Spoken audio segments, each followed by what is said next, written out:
सोमवती अमावस्या की पौराणिक एवं प्रचलित कथा। एक गरीब ब्राह्मण परिवार था। उस परिवार में पति पत्नी के अलावा एक पुत्री भी थी। वह पुत्री धीरे धीरे बड़ी होने लगी। उस पुत्री में समय और बढ़ती उम्र के साथ सभी स्त्रियोचित गुणों का विकास हो रहा था। वह लड़की सुंदर, संस्कारवान एवं गुणवान थी, किंतु गरीब होने के कारण उसका विवाह नहीं हो पा रहा था। एक दिन उस ब्राह्मण के घर एक साधु महाराज पधारे। वो उस कन्या के सेवाभाव से काफी प्रसन्न हुए। कन्या को लंबी आयु का आशीर्वाद देते हुए साधु ने कहा कि इस कन्या के हथेली में विवाह योग्य रेखा नहीं है। तब ब्राह्मण दंपति ने साधु से उपाय पूछा कि कन्या ऐसा क्या करें कि उसके हाथ में विवाह योग बन जाए। साधु ने कुछ देर विचार करने के बाद अपनी अंतर्दृष्टि से ध्यान करके बताया कि कुछ दूरी पर एक गांव में सोना नाम की धोबिन जाति की एक महिला अपने बेटे और बहू के साथ रहती है, जो बहुत ही आचार विचार और संस्कार संपन्न तथा पतिपरायण है। यदि यह कन्या उसकी सेवा करे और वह महिला इसकी शादी में अपने मांग का सिंदूर लगा दें, उसके बाद इस कन्या का विवाह हो तो इस कन्या का वैधव्य योग मिट सकता है। साधु ने यह भी बताया कि वह महिला कहीं आती जाती नहीं है।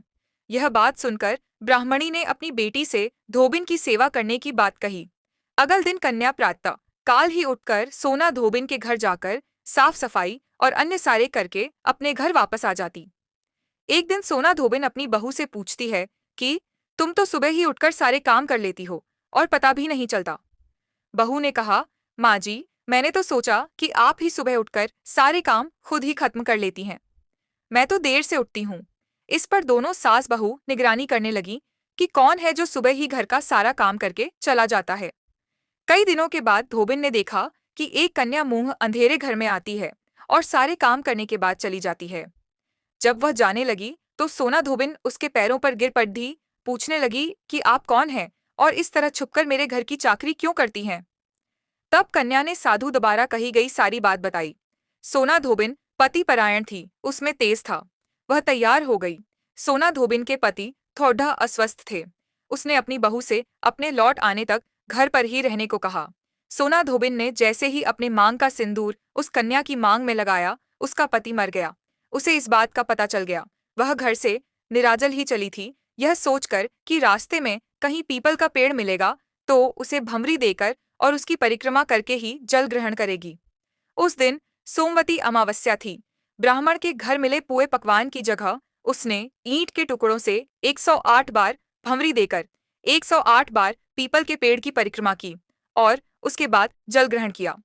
ऐसा करते ही उसके पति के मुर्दा शरीर में वापस जान आ गई।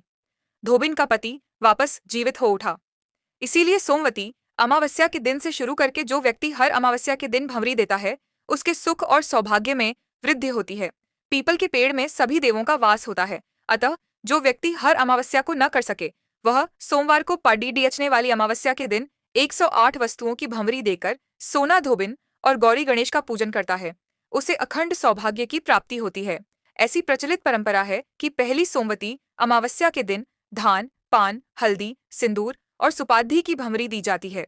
उसके बाद की सोमवती अमावस्या को अपने सामर्थ्य के हिसाब से फल, मिठाई, सुहाग सामग्री, खाने की सामग्री इत्यादि की भंवरी दी जाती है और फिर भंवरी पर चढ़ाया गया सामान किसी सुपात्र ब्राह्मण, ननंद या भांजे को दिया जा सकता है। अखंड सौभाग्य। सोमवती अमावस्या का व्रत और पूजा अखंड सौभाग्य की प्राप्ति के लिए किया जाता है। पितृदोष निवारण। पीपल के पेड़ में पितरों का निवास होता है, इसलिए इस दिन पीपल के पेड़ की पूजा करके पितृदोष को दूर किया जा सकता है। सुख समृद्धि। सोमवती अमावस्या के दिन स्नान, दान और पूजा करने से सुख समृद्धि की प्राप्ति होती है।